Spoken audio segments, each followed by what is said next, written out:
અવાજ આવી ગયો ને? ઓકે સર, આપણે વિદ્યાકુલમાં કઈ રીતે ભણાવશે? હબ જો જેવી રીતે ભણાવું છું એ જ રીતે ભણાવીશું. ઓકે, જરાક હું ઠંડો થઈ જાઉં પછી તમને ભણાવું. ઓકે હાલો, શું છે લોચા પાર્ટી છે સર? અને મેં અત્યારે 12ની બેચમાં પરચેઝ કરીએ તો આનો યુઝ અત્યારે 11 ધોરણમાં કેમ ન કરો? અરે મારા ભાઈઓ બહેનો, એ જરાક લોચા પાર્ટી હું સોલ્વ કરી દઉં, સમજો. ઓકે, જે પેલી અત્યારે નવી બેચ એક લોન્ચ થઈ છે ને, multi year batch. Multi year બેચમાં શું વહીવટ છે કે તમારું અત્યારનું ભણવા, માની લો તમે અત્યારે મલ્ટી યર બેચ લઈ લીધી, કેટલા ભર્યા? કંઈક 3999 છે ને, સમથિંગ એટલા તમે ભરી દીધા. તો શું થશે કે તમારું 11મું જે કન્ટિન્યુઅસ છે ને એ શરૂ રહેશે. આવતા વર્ષે 12માં અલગથી એડમિશન લેવાનું થશે નહીં. સમજણ પડી ને? તમે અત્યારે પૈસા ભરો છો 12માં, એટલે તમે અત્યારમાં 12માની બેચનું તમને એસેસ મળી જશે. 12મું જો કે તમારા માટે કઈ કામનું છે નહીં, એટલે અત્યારે તમને 12માની બેચ નહીં દેખાય, પણ જ્યારે 12મું શરૂ થશે આવતા વર્ષે, ત્યારે તમને 12માની બધી બેચનું એસેસ મળી જશે. ફાયદો હું થાય તમને કહું. 12માની બેચ છે ને 8000ની હશે. કેટલાની? 8000. એ તમને અત્યારે લેવાના કારણે કેટલામાં પડી ગઈ? 4000માં. એટલે તમને કેટલા રૂપિયાનો ફાયદો થયો? સમજણ પડી? એટલે જો અત્યારે ભરી દો. ક્યાં છે મલ્ટી યર બેચ? 99 ઉપર કોલ કરીને પૂછી લો એટલે તમને ખ્યાલ આવી જશે.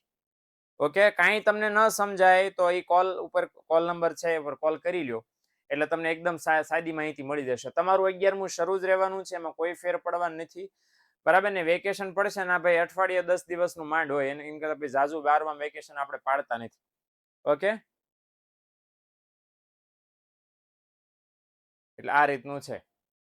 એટલે જ્યારે થશે 12મું ત્યારે તો તમને મળશે જ સર, પણ ત્યારે વધારે રૂપિયા ભરવા પડશે. અત્યારે ઓછામાં પડશે, અત્યારે સસ્તામાં પડશે. ઓકે, એટલે તમારી ઈચ્છા અનુકૂળતા પ્રમાણે પૂછી લેજો કે આવતા વર્ષે જોડાઈએ તો કેટલા ભરવાના, અત્યારે જોડાઈએ તો કેટલા ભરવાના. અને આ સ્પેશિયલ તમારા માટે પેલું છે, મલ્ટી યર બેચ વાળો કોન્સેપ્ટ છે ને માત્ર ને માત્ર તમારા માટે છે, કારણ કે તમે ઓલરેડી 11માંથી જોડાઈ ગયા છો. એટલે આ ડિસ્કાઉન્ટ વાળી સિસ્ટમ માત્ર તમારા માટે છે, નવા છોકરા માટે નહીં. નવો છોકરો તો જોડાશે ક્યારે? આવતા વર્ષે છે. સમજણ પડી ને? યસ, અત્યારે 3999 છે ને.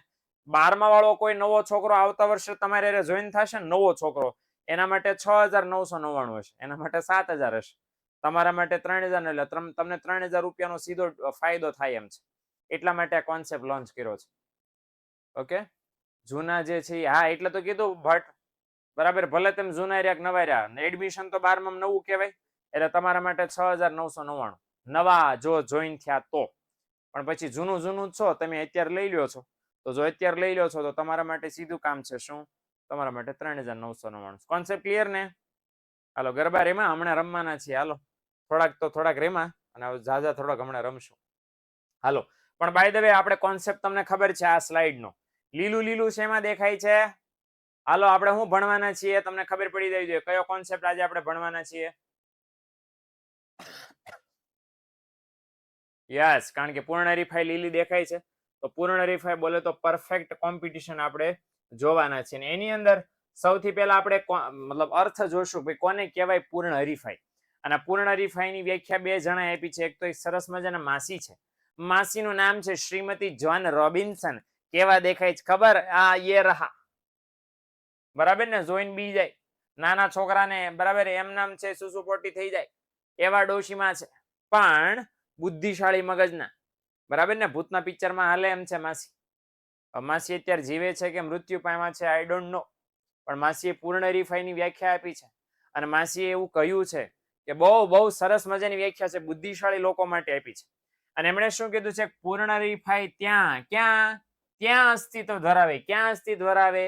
કે જ્યાં ઉત્પાદકની ઉત્પાદિત વસ્તુની માંગ કેવી હોય? સંપૂર્ણ મૂલ્ય સાપેક્ષ. યાદ કરો ભાઈઓ બહેનો, ત્રીજું ચેપ્ટર, જેની અંદર મેં તમને એવું કીધું હતું ત્રીજા ચેપ્ટરમાં કે છઠ્ઠા ચેપ્ટરમાં એક એવો વ્યાખ્યા આવશે જેની અંદર આ પ્રકારની જરૂર પડશે. તો આ જ છે ક્ષણ ભાઈઓ બહેનો, તમારા જીવનની અમૂલ્ય ક્ષણ આ જ રહીએ કે જેમાં મેં એવું કીધું હતું 5મા ચેપ્ટરમાં કે છઠ્ઠા ચેપ્ટરમાં, સોરી ત્રીજા ચેપ્ટરમાં કીધું હતું, છઠ્ઠામાં એવું આવશે. તો આપણે માંગની મૂલ્ય સાપેક્ષતાના 5 પ્રકારો ભણ્યા. તો પહેલો આપણે પ્રકાર ભણ્યા હતા એકમ મૂલ્ય સાપેક્ષ માંગ, મૂલ્ય સાપેક્ષ માંગ, મૂલ્ય અનપેક્ષ માંગ, સંપૂર્ણ મૂલ્ય સાપેક્ષ માંગ, સંપૂર્ણ મૂલ્ય અનપેક્ષ માંગ. એમાંનો એક પ્રકાર આ છે સંપૂર્ણ મૂલ્ય સાપેક્ષ માંગ. અર્થ પહેલા સમજવો પડે, આ વ્યાખ્યા સમજવી હોય તો. અર્થ શું છે સંપૂર્ણ મૂલ્ય સાપેક્ષ માંગનો? કે કિંમતમાં નજીવો ફેરફાર થાય તો માંગમાં કેવો ફેરફાર થઈ જાય? અનંત ફેરફાર થઈ જાય. એવી માંગને સંપૂર્ણ મૂલ્ય સાપેક્ષ માંગ કહેવાય. તો માસી શું કહેવા માંગે છે? કે પૂર્ણ હરીફાઈ એવી જગ્યાએ જોવા મળે કે જ્યાં વસ્તુની માંગ કેવી હોય? સંપૂર્ણ મૂલ્ય સાપેક્ષ. મતલબ પૂર્ણ હરીફાઈ એવું બજાર છે કે જ્યાં તમે કિંમતમાં સહેજ અમથો ફેરફાર કરો અને માંગમાં અનંત ફેરફાર થઈ જાય, એવું બજાર પૂર્ણ હરીફાઈ વાળું બજાર છે. ઓકે, લિટરલી રિયલમાં નથી અભિષેક, પણ પૂર્ણ હરીફાઈ પણ રિયલમાં દેખાતી નથી ને. પૂર્ણ હરીફાઈ કોન્સેપ્ટ જ આખો કાલ્પનિક છે. એટલે માસીએ વાપરી છે બુદ્ધિ, કે જે કાલ્પનિક છે એને કાલ્પનિકના સમજાવવામાં વાપરી દીધું છે. એટલે કાલ્પનિક કાલ્પનિક ભેગું કરી દીધું છે, એટલે આપણને કઈ વાંધો આવે નહીં. બિસ્કિટ દે ત્યારે રાજી રાજી થઈ જાય અને આખું પડે. અરે આખું પડીકું હોય મહેશ, બધું જ આલી દે. પ્રોપર્ટી આલી દે, ગાડી, ગાડીની ચાવી, ચાવીના ટાયર, ટાયરના હવા, હવાનો વાલ બધું આપી દે તમને. અરે રાખ, તે મને બિસ્કિટનો કટકો આલ્યો. અરે અરે અરે ઓળ ઘોળ થઈ જાય તમારા પર. અરે પ્રોપર્ટી તમારા નામે. ના ના એટલું બધું તો કીધું, પણ કરી દેતા એવું બધું. બરાબર, એ સંપૂર્ણ મૂલ્ય. બધાને આવો ફ્રેન્ડ હોવો જોઈએ. હાલો, એક બીજા છે પ્રોફેસર સેન્ડવિચ. ઓ સોરી, લેફ્ટવિચ. તો આ પ્રોફેસર સેન્ડવિચ બોલાઈ જાય છે. કેવા દેખાતા જોઈ રહ્યા? આ થોડાક હેન્ડસમ હતા. અને પ્રોફેસર લેફ્ટવિચે આપણને બીજી એક વ્યાખ્યા આપી છે, અને એમણે એવું કીધું છે કે પૂર્ણ હરીફાઈ એવી બજાર વ્યવસ્થા છે, એવી સિસ્ટમ છે કે જેમાં બજાર કિંમતને અસર પહોંચાડી શકે એવડી મોટી પેઢી બજારમાં ક્યાંય હોય નહીં, પણ ઘણી પેઢીઓ હોય. અને ઘણી પેઢીઓ કેવી વસ્તુનું વેચાણ કરે? સમાન ગણી, સમાન ગણી નહીં પણ કહી શકાય સમાન ગુણી વસ્તુનું વેચાણ કરે. સમજી લો ફટાફટ ફરી વાર. એમણે બે ત્રણ વસ્તુ ભેગી ભેગી કહી દીધી. પહેલી વસ્તુ કેવી હતી? કે એવી સિસ્ટમ કે જેમાં બજારની કિંમતને, મતલબ જે બજારે કિંમતમાં વસ્તુ વેચાય છે એ કિંમતને હલાવી શકે, એ કિંમતમાં ફેરફાર કરી શકે એવડી મોટી કોઈ કંપની હોય નહીં. તો પછી બીજું શું હોય? કે ઘણી બધી વેપારી પેઢીઓ હોય અને સમાન ગુણી વસ્તુનું વેચાણ કરતી હોય. સમાન ગુણી વસ્તુ ઇટ મીન્સ કે એક સરખી રંગ, રૂપ, કદ, આકાર, વજન, સ્વાદ, ગુણવત્તા, પેકિંગ અને કદ, ગંધ, આ બધી વસ્તુ કેવી હોય? એક સરખી. એટલે માર્કેટમાં કોઈ એવડો મોટો વેપારી હોય જ નહીં કે જેના લીધે બજારમાં કિંમત ફરતી હોય. તો પછી શું હોય? બધા વેપારી સરખા હોય અને બધા વેપારી એક સરખી વસ્તુનું વેચાણ કરતા હોય. એવી વ્યવસ્થા પૂર્ણ હરીફાઈ છે. અને આ રીતે આપણું કામ ચાલે. ક્લિયર થયું?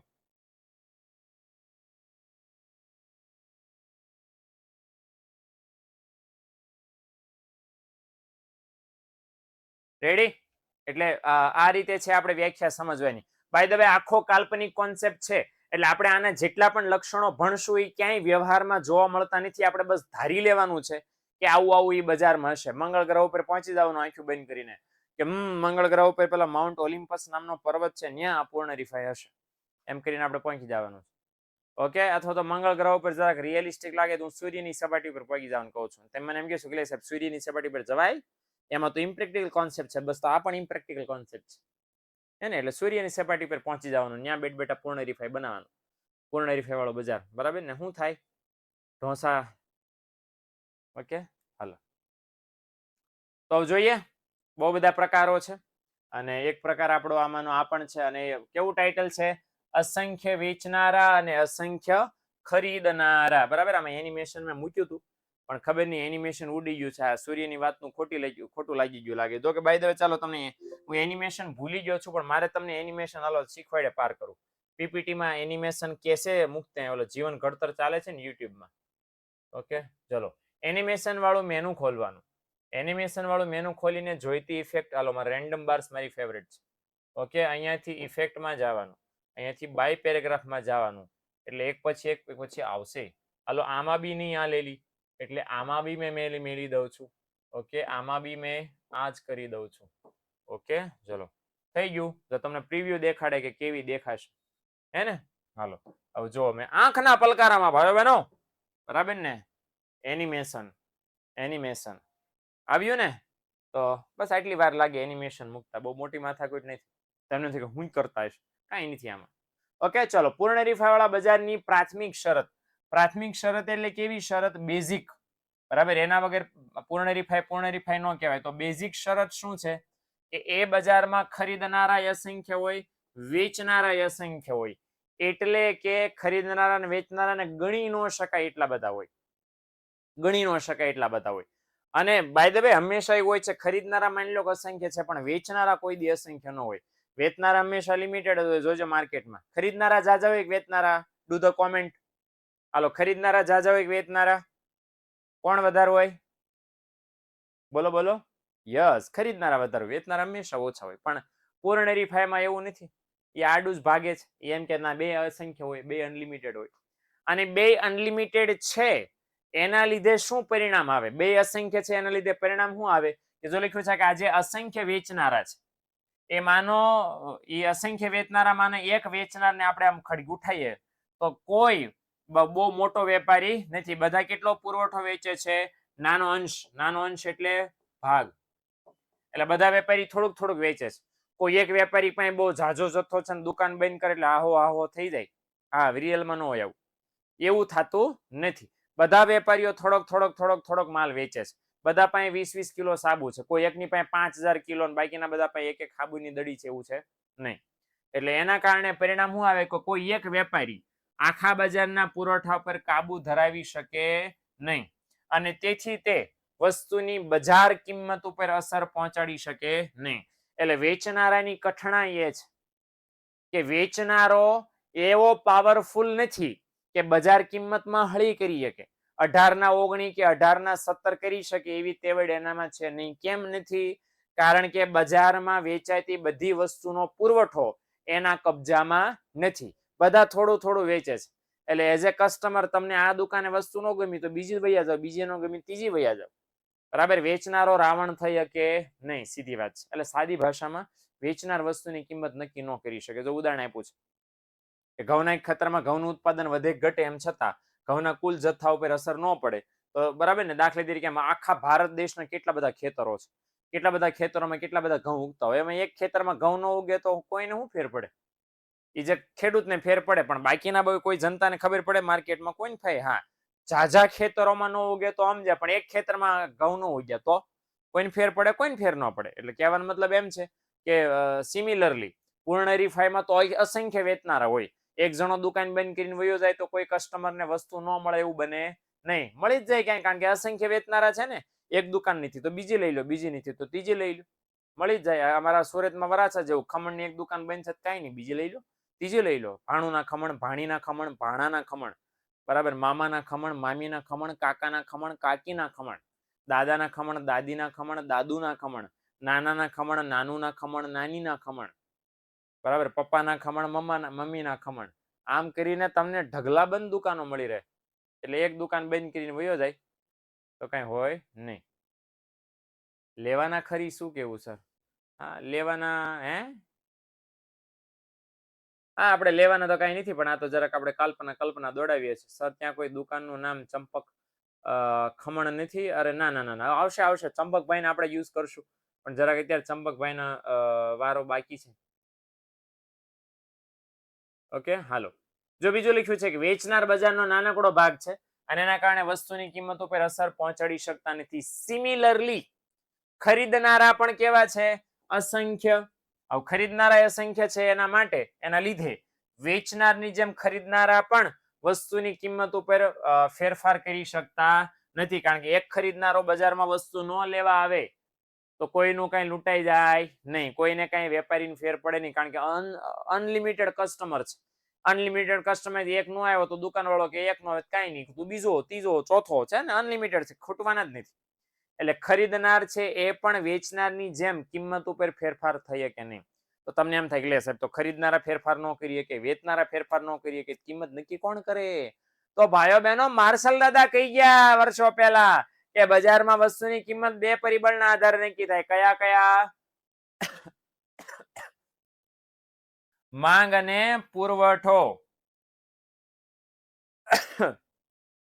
આ બે પરિબળો દ્વારા બજારમાં વસ્તુની કિંમત નક્કી થાય, બરાબર ને? માંગ અને પુરવઠો, આ બંને દ્વારા વસ્તુની કિંમત બજારમાં નક્કી થાય. નો વેપારી નક્કી કરી શકે કે નો ખરીદનાર ગ્રાહક નક્કી કરી શકે. બાય ધ વે એ પણ કહી દઉં તમને. ચલો, અહીં ચોપડીમાં લખ્યું છે, હું લખવાનું ભૂલી ગયો છું કે બજારમાં જે વેચનાર છે ને એ શું બને? પ્રાઇસ ટેકર બને. શું બને? Price taker. ગુજરાતી કહું છું. પ્રાઇસ ટેકર એટલે કિંમત સ્વીકારનાર. શું બને? કિંમત સ્વીકારનાર. ઓકે, જે બજારમાં કિંમત ચાલતી હોય એ કિંમતે એને પોતાની વસ્તુ વેચવી પડે. એ ઘરની પોતાની નવી કિંમત નક્કી કરીએ કે નહીં, કેમ નક્કી કરવા જાય? ખતમ. બજારમાં બધા વેપારીઓ 18 રૂપિયાના કિલો બટેકા વેચતા હોય, પૂર્ણ હરીફાઈની વાત છે. અને એક વેપારી એમ કે ના, હું તો 18 રૂપિયા ને 20 પૈસામાં વેચીશ. ખાલી 20 જ પૈસા. તો કોઈ કાળો કાગડો બટેકાનું કટકું લેવા આવે નહીં. આવે લેવા? ન લેવા આવે. એટલે એને બજારમાં જે 18 રૂપિયા ચાલે છે એ જ 18 રૂપિયે વસ્તુની કિંમતે વેચાણ કરવું પડે. એટલે જે બજારમાં કિંમત ચાલે છે એને સ્વીકારી લેવાની અને એ જ કિંમતે વસ્તુનું વેચાણ કરવાનું.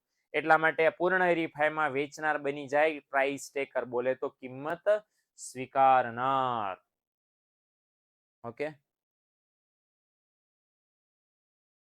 ઓકે, હવે પ્રણવ એટલે બેટા એના માટે જોવો પડશે, હે ને? તો જોજો ને પછી જોઈને નક્કી કરશો. Okay, done.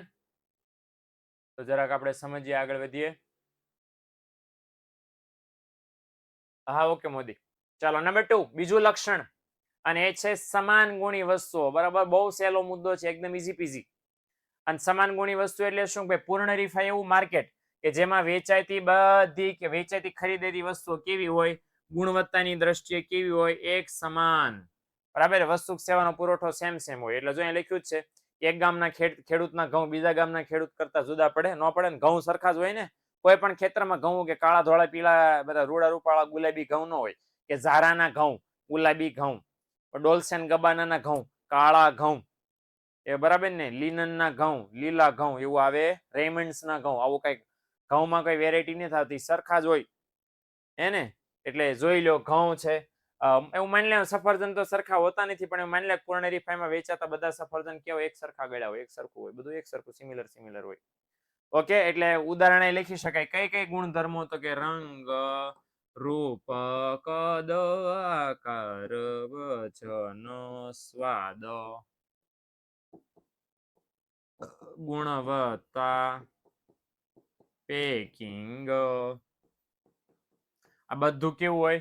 સરખું. રંગ, રૂપ, કદ, આકાર, વજન, સ્વાદ, ગુણવત્તા, પેકિંગ, આ બધું સરખું જ હોય.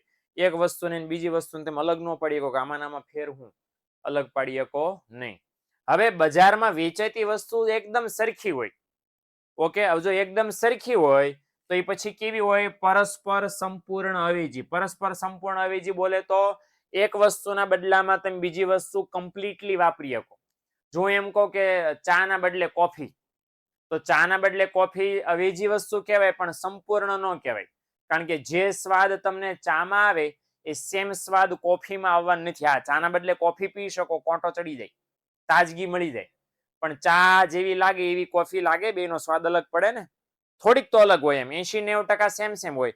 સોડા ઈ સોડા, સ્પ્રાઇટ પીવો, થમ્સઅપ પીવો, લીમકા પીવો, કાંઈ પણ પીવો, પણ કલર તો અલગ ને, સ્વાદ તો અલગ ને. અહીંયા ઈ અલગ ન હોય. 100% વસ્તુઓ એક સમાન હોય. 100% એક સમાન એટલા માટે લખ્યું છે. કેવી અવેજી હોય? સંપૂર્ણ. એક દુકાનેથી જે ઘઉં લીધા એવા સેમ ઘઉં બીજી દુકાને હોય. એટલે એક દુકાનેથી નો લ્યો ને બીજી દુકાને લ્યો તો ચાલે. ફોર એક્ઝામ્પલ, પૂર્ણ હરીફાઈમાં સફરજન વેચાય છે, તો રેકડીમાં એક રેકડીમાં જે સફરજન હોય એવા સેમ સફરજન બીજી રેકડીમાં હોય, કોઈ ફેર ન હોય. અને એટલા માટે એવો શબ્દ વાપર્યો છે. કેવી અવેજી હોય? સંપૂર્ણ અવેજી. હા, 5 માર્કમાં યુ કેન આસ્ક, પૂછી શકાય 5 માર્કમાં, કોઈ પણ 5 લક્ષણો સમજાવે. એટલે 100% સેમ હોય તો આ લ્યો કે આ લ્યો, હું ફેર પડે? આ દુકાનેથી લ્યો, બીજી દુકાનેથી લ્યો. અને બીજું કે ચલો વસ્તુ એક સરખી છે, 100% એક સરખી છે, એટલા માટે વેચનારા આ બધી વસ્તુની અલગ અલગ કિંમત લઈ શકતા નથી. બધી દુકાને વેચે એક સરખું જ છે. બધી દુકાને વસ્તુ વેચેતી એક સરખી જ હોય. હવે બધી દુકાને વસ્તુ વેચેતી એક સરખી હોય તો પછી અલગ અલગ કિંમત લઈ શકાય? બિલકુલ ન લઈ શકાય. એક સરખી જ કિંમત લેવી પડે ને, કારણ કે વસ્તુ સરખી છે, કિંમત એક સરખી.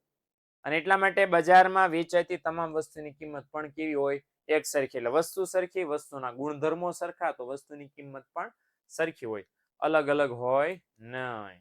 ઓકે, ક્લિયર થઈ ગયો? બીજું લક્ષણ ઓકે? કઈ સવાલ હોય તો પૂછી લો પ્લીઝ.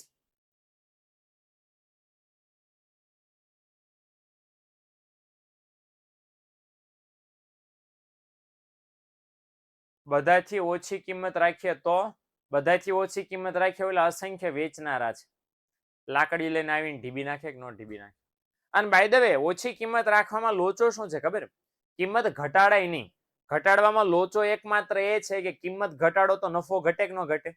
તો કિંમત તો કોઈને ઘટાડવી ન હોય હે ને? એટલે નફાનું એક તત્વ બહુ મોટા પાયે અસર કરે, કારણ કે તમે જેટલી કિંમત ઘટાડશો એટલો નફો તમારો ઘટશે. સીધી વાત છે ને. અરે અને સર સમાન કિંમત રાખો તો બધાને જેટલું વેચાય છે એટલું તમારે વેચાય, એટલે બધું શું છે નોર્મલ હાલ્યા કરે. અનલિમિટેડ નો થાય, અસામાન્ય નફો ન થાય. તમારી દુકાન ઉપર ટોળા વાળા એવું ન બને, બધાને વેચાતું એટલું તમારું વેચાય. નોર્મલ નફો થાય, સામાન્ય નફો થાય. હમણાં આવશે આગળ આપણે, ત્યારની એમાં આપણે સમજશું, બરાબર? મહત્તમ નફો ભટ્ટ આમાં બેટા ભેગો ન થાય. મહત્તમ નફો ઈજારો આવશે એમાં મહત્તમ ભેગો થાય, આમાં નો મહત્તમ ભેગો થાય, કારણ કે અહીંયા શું છે કે જે કિંમત હાલતી હોય એ કિંમત જ વેચવી પડે વસ્તુ. હાલો નંબર 3 જો આમાં આવશે, સમજી લો હવે ખાસ. પેઢીઓની મુક્ત અવર જવર. રિસેસમાં હોય ને તમારી ક્લાસમાં અવર જવર, એને મુક્ત અવર જવર કહેવાય.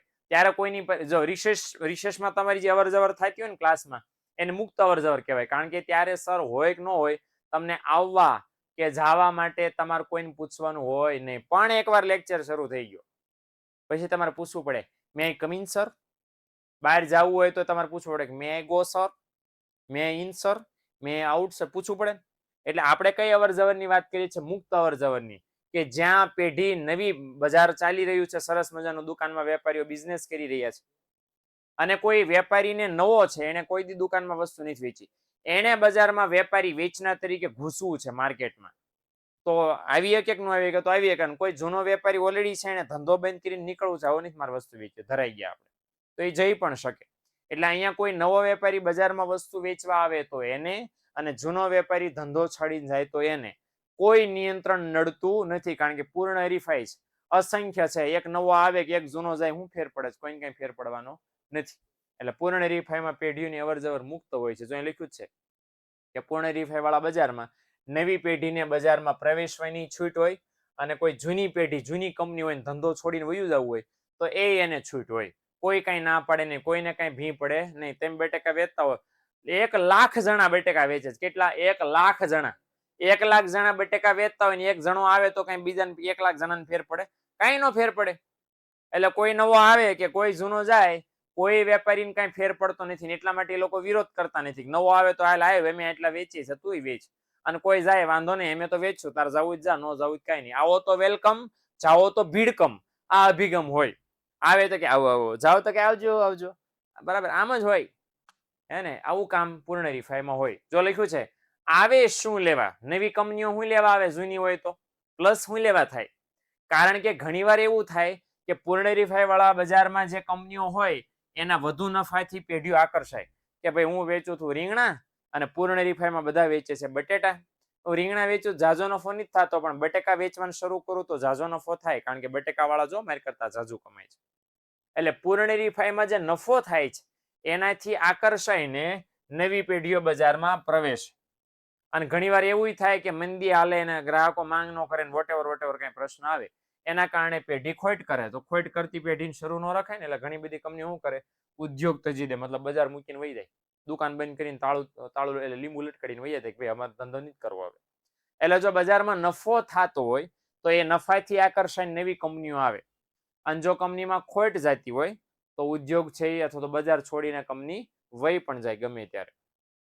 પણ વસ્તુ આ ધ્યાન રાખજો કે આ આવવાનું અને જવાનું, તમારી રિસર્ચ કેટલો ટાઈમ ચાલે? 2 કલાક, 4 કલાક, 5 કલાક? કેટલી કલાક રિસર્ચ ચાલે?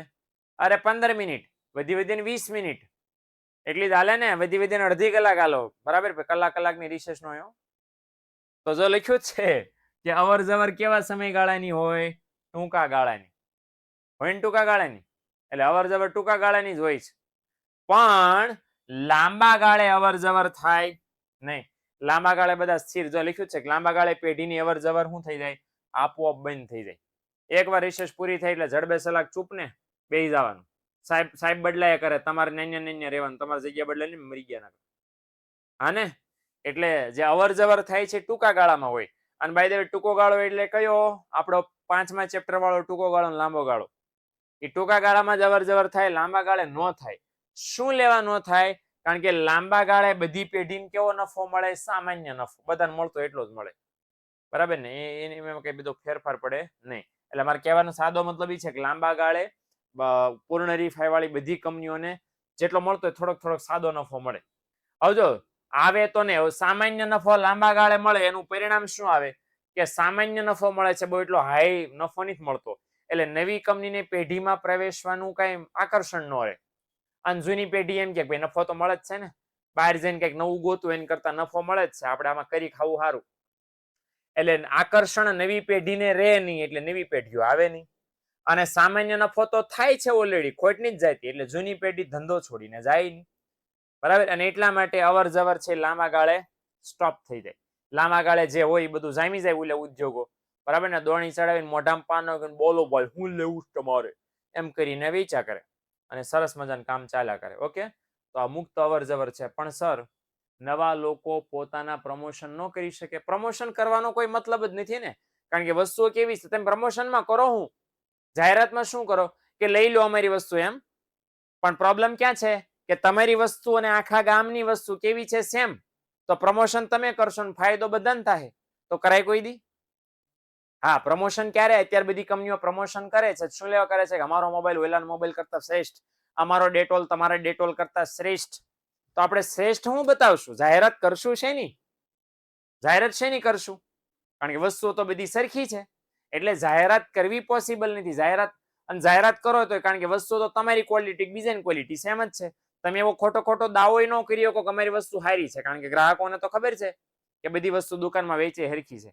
એટલે તમારી જાહેરાતનો પૂર્ણ હરીફાઈમાં કોઈ મતલબ નથી, બરાબર ને? અને એટલા માટે છે કામ ચાલે. હા, બધું સમાન જ હોય, અને એટલે જાહેરાત કરો કે ન કરો કઈ ફેર જ નથી પડવાનો. સમજણ પડી ને?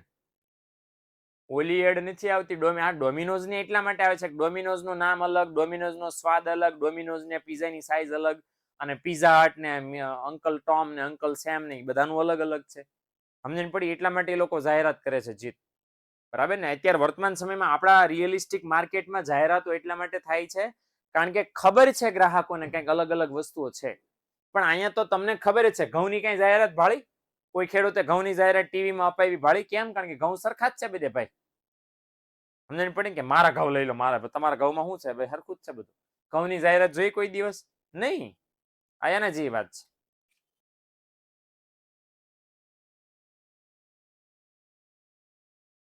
ઓકે, હાલો. ત્યાર પછી છે નંબર 3, અને છે બજાર અંગેનું સંપૂર્ણ જ્ઞાન.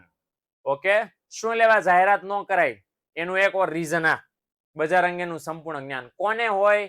ખરીદનારાને વેચનારાનું, વેચનારાને ખરીદનારું, બે એકબીજાની બધી ડિટેલ જાણતા હોય, બરાબર? ये पब्लिक है सब जानती है.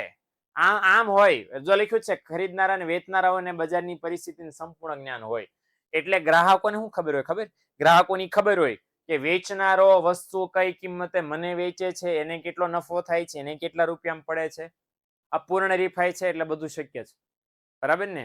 એટલે યાદ રાખજો સાહેબ, એ કઈ રીતે ખબર પડે? પણ આપણે ધારી જ લેવાનું છે કે ગ્રાહકને બધી આપણને ખબર નથી હોતી. આપણને બસ એ ખબર હોય કઈ માર્કેટમાં કઈ વસ્તુ મળે, ક્યાં મળે, ક્યારે મળે. પણ વેપારી કેટલો નફો કરી જાય છે આપણામાં, આપણા અડધી કલાક પહેલા કોઈ કસ્ટમર ગયો તો એને કેટલા રૂપિયા વસ્તુ વેચી એ આપણને કઈ ખબર હોતી નથી. અને એટલા માટે તો આપણે પૂછવું પડે છે ને શું ભાવ છે એમ. એ આપણને સંપૂર્ણ જ્ઞાન નથી એટલે આપણે પૂછીએ છીએ શું ભાવ. બાકી ક્વોલિટી તો આપણે જોઈ લીધી, દુકાનની આપણને ખબર હતી, ટાઈમની આપણને ખબર હતી, બસ ભાવ નહોતી ખબર એટલે સંપૂર્ણ જ્ઞાન નથી. પણ પૂર્ણ હરીફાઈમાં તો ગ્રાહકને સંપૂર્ણ જ્ઞાન હોય, ગુણવત્તા કેવી, વેચનારા કેટલા, કિંમત કેટલી, નફો કેટલો, બધી જાણકારી ગ્રાહકને હોય. હવે ગ્રાહકને બધી જાણકારી છે માટે વેપારી ગ્રાહક પાસેથી બજાર કિંમત જે ચાલી રહી છે એના કરતા વધારે ભાવ લઈ શકે નહીં, કારણ કે ગ્રાહકને તો ખબર છે કે માર્કેટમાં કઈ વસ્તુ વેચાય છે, એને કેટલો નફો થાય છે. એને ઓનલાઈનમાં તો ખબર પડે ને ભાવ. અરે મારી બેન, આ કાલ્પનિક માર્કેટની વાત છે, આપણા વ્યવહારના માર્કેટની વાત નથી. એટલે તમે અત્યારે વર્તમાનમાં શું જોવા મળે છે ભૂલી જાઓ. આવા સવાલ મને પેલા અપૂર્ણ હરીફાઈમાં પૂછજો, કારણ કે પ્રેક્ટિકલ છે. ન્યાય આ બધા પ્રશ્નો મેટર કરે છે. અહીંયા કોઈ તમારો પ્રશ્ન મેટર નથી કરતો. શા માટે? બધું કાલ્પનિક છે. ક્યાંય બજારમાં હવે સીધી જ વાત છે ને, કોઈ કસ્ટમરને વેપારીની બધી જાણકારી હોય તો એવું તો કોઈ દી બને નહીં ને, કોઈ દિવસ ન બને. અને સામે પક્ષે વેચનારને અહીંયા એવું ધારી લેવાનું છે કે વેચનારને પણ ખરીદનારાનું સંપૂર્ણ જ્ઞાન છે. એવું કોઈ દી ન બને. વેચનારાને કેમ ખબર પડે ગ્રાહકના મનમાં શું છે ભાઈ? પણ આપણે અહીં ધારી લેવાનું છે કે વેચનારાને પણ ગ્રાહકની બધી વસ્તુની ખબર છે, ગ્રાહકને પણ વેચનારાની બધી વસ્તુની ખબર છે. અહીં જો લખ્યું છે ગ્રાહક પાસેથી વેપારી બજાર કિંમત કરતા વધારે ભાવ લઈ શકતા નથી. માસીએ વ્યાખ્યા આપી ને કે પૂર્ણ હરીફાઈ બજારની એવી સ્થિતિ છે કે જ્યાં બજારમાં વેચાતી વસ્તુની માંગ કેવી હોય? સંપૂર્ણ મૂલ્ય સાપેક્ષ માંગ. તો કેમ પૂર્ણ હરીફાઈમાં જ સંપૂર્ણ મૂલ્ય સાપેક્ષ માંગ હોય, બીજા એકેયમાં કેમ ન હોય? બીજો એકેય પ્રકાર કેમ પૂર્ણ હરીફાઈ જોવા ન મળે? એનું રીઝન એ છે કે ગ્રાહકોને, ખરીદનારાને વેચનારની બધી ખબર છે અને આને લીધે વેચનાર વેપારી ગ્રાહક પાસેથી કિંમત કરતા કોઈ બીજી કિંમત લઈ ન કે, ભાવમાં ફેરફાર ન કરીએ. ભાવમાં ફેરફાર ન કરીએ કે એટલે કિંમત કેવી બની જાય? સ્થિર. અને કિંમત સ્થિર બને તો કિંમત સ્થિર બની ગઈ અહીંયા જો. એટલે આ સિમિલર ઢાળ કયા પ્રકારની માંગમાં જોવા મળે છે? સંપૂર્ણ મૂલ્ય સાપેક્ષ માંગ. ઓકે, એટલે પૂર્ણ હરીફાઈમાં સંપૂર્ણ મૂલ્ય સાપેક્ષ માંગ એટલા માટે છે કારણ કે પૂર્ણ હરીફાઈમાં વેપારી વસ્તુની કિંમત ફેરવી શકતો નથી. ઘટાડે એટલા માટે ને નફો ઘટી જાય. વધારી એટલા માટે ન શકે કારણ કે ગ્રાહકને ખબર છે કે મામું નહીં બનાવે, મને ખબર છે વધારે ભાવ કેટલા છે, હાલ નોર્મલ જે લેતો એ જ લે. ઓકે, એટલે કિંમત ચોંટી જાય, કિંમત સ્થિર થઈ જાય, કિંમતમાં તમે ફેરફાર કરી શકો નહીં, કિંમત સ્થિર જ રહે. ઓકે, ડન ને? ચોથું લક્ષણ ક્લિયર?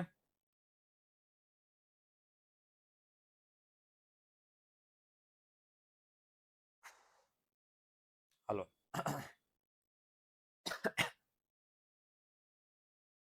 ત્યાર પછી આપણે જોઈએ લક્ષણ નંબર 5 અને એ છે ઉત્પાદનના સાધનો સંપૂર્ણ ગતિશીલ. હવે પેલા ટાઇટલ જરાક સમજવું પડશે. ઉત્પાદનના સાધનોની વાત કરી છે. કયા ઉત્પાદનના સાધનોની વાત કરી છે? 4. કયા કયા? જમીન, મૂડી, શ્રમ ને નિયોજક. હવે ચારે ચાર સાધનો કેવા હોય? સંપૂર્ણ ગતિશીલ. સંપૂર્ણ ગતિશીલ બોલે તો ચારે ચાર સાધનોનો સંપૂર્ણ ઉપયોગ કરી શકો. ધારો ત્યારે ધારો એવા કામમાં લઈ શકો. એક કામમાંથી બીજા કામમાં, એક સ્થળેથી બીજા સ્થળે, એક રીતથી બીજી રીતે તમે એનો સંપૂર્ણ વપરાશ કરી શકો એવા હોય. એટલે ઇન શોર્ટ ધંધામાં જેટલા ઉત્પાદનના સાધનો છે એનો 100% યુઝ તમે કરી શકતા હો. આવું પૂર્ણ હરીફાઈ જોવા મળે. વ્યવહારમાં એવું છે, પ્રેક્ટિકલમાં આપણે નથી કરી શકતા. શ્રમિકો જો કેટલી બધી બેકારી છે ભારત દેશમાં, તો વપરાય વગરના પડ્યા રહે છે ને. જમીન જો કેટલી બધી પડતર જમીન નકામી કામ વગરની પડી રહે છે ખુલ્લી. એટલે પ્રેક્ટિકલ લાઈફમાં આપણે ઉત્પાદનના ચારે ચાર સાધનો ગતિશીલ નથી. જમીનની ગતિશીલતા કેટલી છે? 0. આપણે બીજા ચેપ્ટરમાં ભણી ગયા ઉત્પાદનના સાધનમાં જમીન, કે જમીનની ભૌગોલિક ગતિશીલતા કેવી હોય? 0. જમીનને ફેરવી ન શકાય. પણ પૂર્ણ હરીફાઈમાં આપણે ઉધારી લેવાનું છે કે જમીન, મૂડી, શ્રમ, નિયોજક ચારે ચાર ઉત્પાદનના સાધનો કેવા છે? ગતિશીલ. બરાબર ને? તમે બ્રહ્મા બની જાવ પૂર્ણ હરીફાઈમાં, ધારો એ ફેરવી નાખો. એક જમીન આમ, બીજી જમીન આમ, બરાબર ફટફટ આમ જ કરવાનું. આમ જમીન ફેરવી એટલે આમ, મૂડી ફેરવી આમ, સાધનો ફેરવા આમ, શ્રમિક નિયોજક આમ ફેરવી શકો તમે. ઓકે, જો લખ્યું છે કે ઉત્પાદનના ચારે ચાર સાધનો જમીન, મૂડી, શ્રમ ને નિયોજક કેવા હોય? સંપૂર્ણ ગતિશીલ હોય. ઓકે, તો બધામાં તમે ફેરફાર કરી શકો છો. તો એ લખ્યું છે કે ભૌગોલિક રીતે મતલબ તમે બધા સાધનોના સ્થળ ફેરવી શકો, બધા સાધનોને એક જગ્યાએ બીજી જગ્યાએ લઈ જઈ શકો. વ્યાવસાયિક રીતે એટલે એક ધંધામાંથી બીજા ધંધામાં, બીજા ધંધામાં ત્રીજા ધંધામાં, ત્રીજા ધંધામાં ચોથા ધંધામાં. અને ઉપયોગની દ્રષ્ટિએ એક કામમાંથી બીજા કામમાં, બીજા કામમાંથી ત્રીજા કામમાં સંપૂર્ણ ગતિશીલ હોય. જમીન સહિતના માની લેવાનું. આવું કોઈ દી આવું પોસિબલ નથી, પણ પૂર્ણ હરીફાઈ કાલ્પનિક કોન્સેપ્ટ છે તેમાં આપણે માની લેવાનું કે ભાઈ સંપૂર્ણપણે પોસિબલ છે. આ બજારમાં આગળ લખ્યું છે કે વસ્તુની કિંમત અને ઉત્પાદનના સાધનોની કિંમત કેવી હોય? એક સરખી. મતલબ જમીન, મૂડી, શ્રમ, જમીનને મળતું ભાડું, મૂડીનું વ્યાજ, શ્રમનું વેતન, નિયોજકનો નફો. ઓકે, આ ચારે ચાર નું જે રકમ થાય અને વસ્તુની કિંમતની જે રકમ થાય બે કેવી હોય? એક સરખી. ખબર નહીં હું લેવા પણ હોય. હવે લખ્યું છે કારણ શું છે? કારણ કે ઉત્પાદનના સાધનો સંપૂર્ણ ગતિશીલ છે. રામ જાણે હું લેવા છે, પણ બસ આપણે એવું ધારી લેવાનું છે કે બજારમાં ઉત્પાદનના સાધનોનો જે ભાવ હોય એ સેમ ભાવ વસ્તુનો હોય. વસ્તુનો ભાવ અને ઉત્પાદનના સાધનોનો વળતર એ બે સેમ હોય. એ પણ એક ચોપડીમાં લખ્યું છે જે મેં અહીં મેન્શન નથી કર્યું. ઓકે, કયું મેં મેન્શન નથી કર્યું? એ કે ઉત્પાદનની જેટલી પેઢી પૂર્ણ હરીફાઈમાં હોય બધી પેઢીઓ એક સરખા ઉત્પાદનના સાધન વાપરતી હોય, બધાને એક સરખો ઉત્પાદનનો ખર્ચ થતો હોય, બધાને એક સરખો વસ્તુ બનાવવી પડતી હોય, અને એટલા માટે બધા પેઢીઓ ઉત્પાદન એક સરખું કરે, ઉત્પાદનનો ખર્ચ એક સરખો આવે અને બજારમાં વસ્તુ એક સરખી કિંમતે વેચે. એટલે બધું સરખું, કિંમત સરખી, સાધનોનું વળતર સરખું, સાધનો સરખા, બધું સરખું હોય પૂર્ણ હરીફાઈ વાળા બજાર. ઓકે, તો સાદી ભાષામાં મુદ્દાનો સાર એટલો કે પૂર્ણ હરીફાઈમાં જોવા મળતા તમામ ઉત્પાદનના સાધનો સરખા હોય, સમાન રીતે ગતિશીલ હોય અને વસ્તુની કિંમત કેવી હોય, એક સમાન. ઓકે, ઉત્પાદન ખર્ચ બધો કેવો થતો હોય, સરખો, એટલે બધું સમાન સમાન સમાન સમાન હોય, અલગ અલગ કઈ આપણને જોવા મળે નહીં. ક્લિયર થઈ ગયું?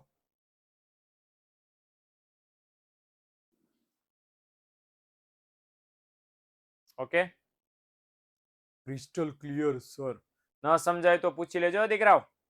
ન સમજાણું તો please ask, you can ask any question, I will throw you જવાબ. ઓકે, ચાલો આગળ વધીએ.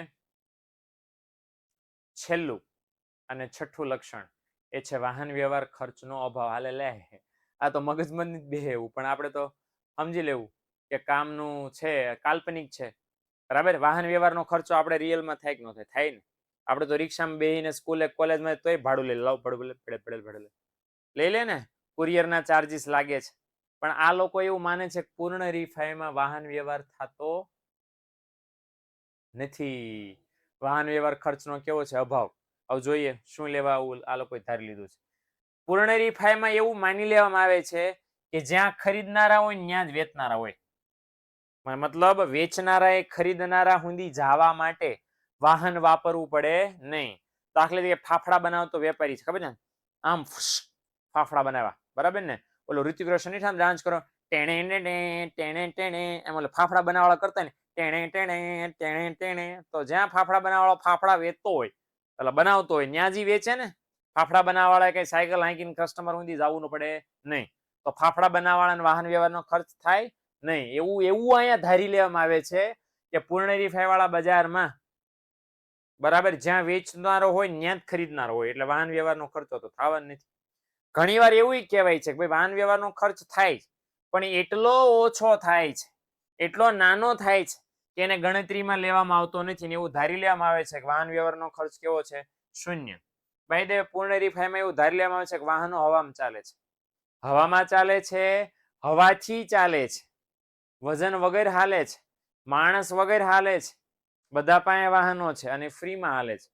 એવું ધારી લેવામાં તો જ આ પોસિબલ બને. એવું આપણે ધારી લેવાનું કે વાહન હવાથી હાલે છે, હવામાં હાલે છે, ઘસારો થતો નથી. અને એટલા માટે બજારમાં, પૂર્ણ હરીફાઈ વાળા બજારમાં વાહન વ્યવહાર ખર્ચ કેવો છે? લગભગ નહીં બરાબર છે, બહુ નાનો અંશ છે, અને એના કારણે ગણતરીમાં લેવામાં આવતો નથી. અને વાહન વ્યવહાર ખર્ચ શૂન્ય છે એમ ધારી લેવામાં આવે છે. વિચાર કરો કેવા વિચિત્ર વિચિત્ર લક્ષણો છે. ટેન્શન નહીં લેતા, એક બે વાર વાંચવું પડશે, પછી મગજમાં ઉતરશે. કારણ કે કલ્પના છે બધી, 6 લક્ષણો કાલ્પનિક છે. એટલે કાલ્પનિક લક્ષણો છે એટલે જરાક સમજવું પડશે કે ભાઈ આવું આવું હોય. અને તમારી માથાપચ્ચી કરવાનું રીઝન એ છે, બરાબર, કારણ કે આપણે આપણા પ્રેક્ટિકલ માર્કેટ સમજવા છે કે રિયલમાં જે બજાર જોવા મળે એમાં શું શું ખામી છે, શું શું એમાં જરૂરી સુધારા વધારા કરવા પડે એમ છે, એ સમજી શકાય. બાય ધ વે, આ જે બજાર જોઈએ આદર્શ બજાર છે. કેવું બજાર છે? આદર્શ બજાર છે. આદર્શ બજાર ભણીએ તો ખબર પડે કે આપણામાં શું ઘટે છે. ઓકે, ઘટે તો જિંદગી ઘટી આપણને ખબર પડે. આપણે બી આવી કલ્પના કરી લેવાની એટલે આવડી જાય. યસ, ઇમેજિન કરીને સમજાવવાનું. યસ, આપણે ફક્ત ઇમેજિન કરીને સમજાવવાનું કે આવું આવું હશે તો થડી જશે, બરાબર. એટલે કેવું બજાર કહેવાય? આદર્શ બજાર. દાખલા તરીકે એક છે ને, એક તમારામાં એક આદર્શ વિદ્યાર્થીના લક્ષણ હોય. શું હોય? આદર્શ વિદ્યાર્થી. કેવો હોય આદર્શ વિદ્યાર્થી? ફટાફટ જરાક મને 2 મિનિટ છે, કોમેન્ટ કહો તો. કેવો હોય આદર્શ વિદ્યાર્થી? હાલો, આદર્શ વિદ્યાર્થીના લક્ષણો ફટાફટ મને જણાવો ને. કેવો હોય આદર્શ વિદ્યાર્થી?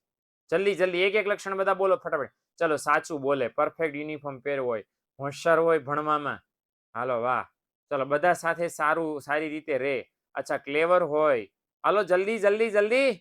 સારા વિદ્યાર્થીના લક્ષણો: નિયમિત સ્કૂલે જતો હોય, રિસ્પેક્ટ કરે બધાની, ટોપર હોય, સ્માર્ટ હોય, રિસ્પેક્ટ કરે, રેગ્યુલર હોય. અચ્છા, સરસ સરસ.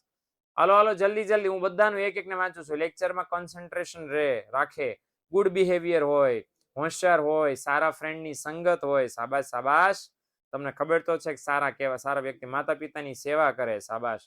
હાલો પછી ઓલ હોમવર્ક કમ્પ્લીટ હોય, નોટ બાકી ન રહે હોય, હોમાંથી 101 લાવે, ટીચરની રિસ્પેક્ટ કરે, ફાંકા વધી ગયા, બરાબર, ગાળો ન બોલે, ખૂબ મહેનત કરે. અરે વાહ, રાજી થઈ ગયો, તમને આવડે છે, શાબાશ શાબાશ. બરાબર, તે રોજ હોમવર્ક કરે, હોમવર્ક ડેઈલી કરતો હોય. હા, હું હા. તો આ બધા લક્ષણો છે ને, ગોલને ધ્યાનમાં રાખીને મહેનત કરે. અરે વાહ, ચલો વધુ હોમવર્ક કરે, વધુ ને આપ્યું એટલું જ કરે ને, વાતો ન કરે ક્લાસમાં, શાબાશ શાબાશ. ઓકે, આ ઘણા છે ને બીજાને સંભળાવતા છે આ બધા ઈ બાને બાને. માતા પિતાનું સન્માન કરે અને બધા સાથે પરફેક્ટલી બિહેવ કરે, એવરીબડી રિવિઝન કરે, એવરી ડે રિવિઝન કરે, યોગ દિશામાં મહેનત, સોરી યોગ્ય દિશામાં, તો યોગા યોગા લાગ્યું. હવે સમજો. ઓકે, આ થેન્ક યુ આ સુપર સજેશન માટે, બરાબર ને.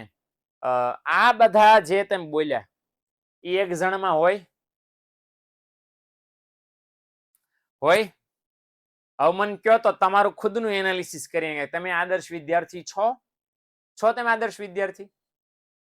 કારણ કે સાહેબ બધું તો અમારામાં નથી, કાંઈક તો ઘટે, ઘટે તો જિંદગી ઘટે, હે ને.